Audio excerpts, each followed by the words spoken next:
They began not with guns, but with ink and vigilance. A vigilance that would sharpen into an iron resolve over the coming decades.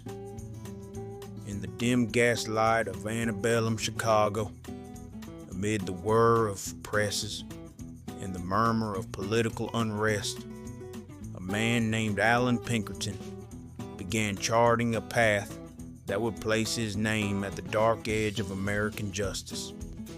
He was a cooper by trade, a Scottish immigrant who had fled the oppression of the British Crown only to become, paradoxically, one of the most feared agents of law and order in the burgeoning United States.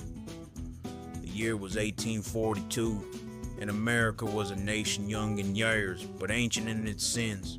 Slavery still clutched at the soul of the South. Corruption seeped into the arteries of the North, and westward expansion had begun to tear the fabric of civility from coast to coast. Into this tempest stepped a man whose moral compass, though fixed, would one day guide men who blurred the lines between justice and vengeance. It began humbly. Pinkerton stumbled upon a gang of counterfeiters while gathering timber near the Fox River, and through quick thinking and unrelenting inquiry, helped bring them to justice. That singular event, perhaps chance or perhaps destiny, ignited a flame that would become the Pinkerton National Detective Agency. Private Eye, they were later called, a phrase born from the unblinking open eye that served as their logo, watching, judging, never sleeping. But in truth, they were more than mere detectives. The Pinkertons were soldiers without uniforms, judges without gavels, a shadow government of righteousness operating beyond the reach of elected men. As the Civil War approached, Pinkerton offered his services to Abraham Lincoln himself, pledging loyalty not merely to a man, but to the fragile idea of a unified nation. And when Lincoln's train wound its way through Baltimore in 1861, threatened by Southern secessionists, it was Pinkerton agents who uncovered the plot to assassinate him before he even took office. In the dead of night, Lincoln was smuggled through the city under disguise, his life preserved by the very machinery of private detection that would later become synonymous with ruthlessness. The irony was rich. An agency born of moral conviction, saving a president's life, would in time become the bane of striking workers and the friend of robber barons. As the war tore apart the nation, the Pinkertons grew in stature and skill. Operating as the Union's intelligence network, they charted the movements of Confederate generals, intercepted letters, infiltrated camps. But even here, amid valor and loyalty, the first cracks appeared. Pinkerton's estimates of enemy strength were often bloated, cautious, born of an immigrant's fear of underplaying danger.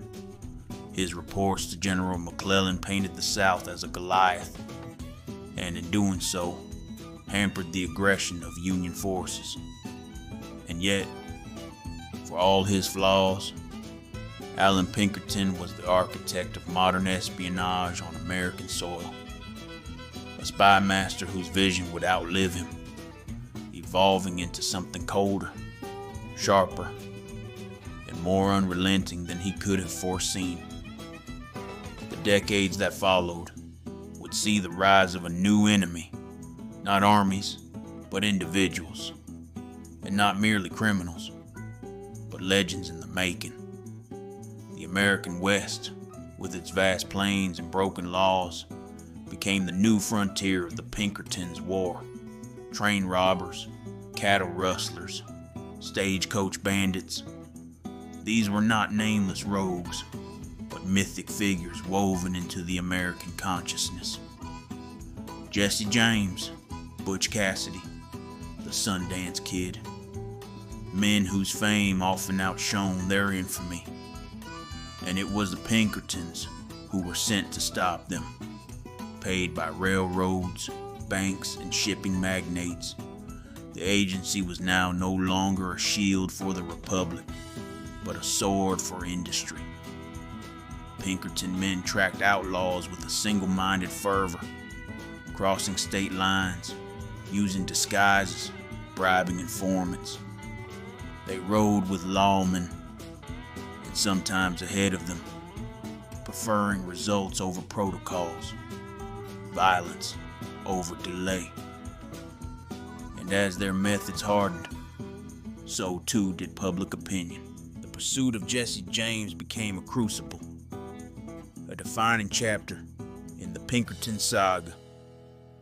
When Allan Pinkerton ordered a raid on the James family farm in Missouri, it was not law that arrived on horseback. It was vengeance.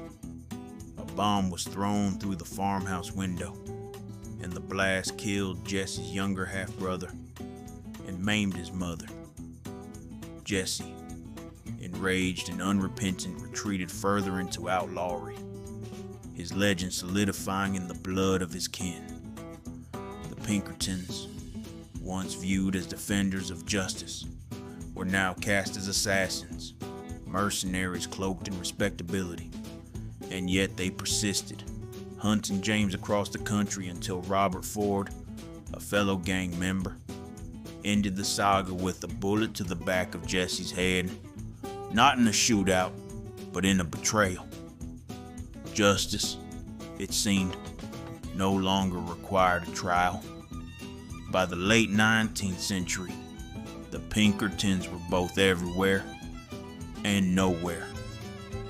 Their agents infiltrated labor unions, broke strikes with fists and clubs, and guarded the properties of tycoons with a paranoia that mistook hunger for insurrection.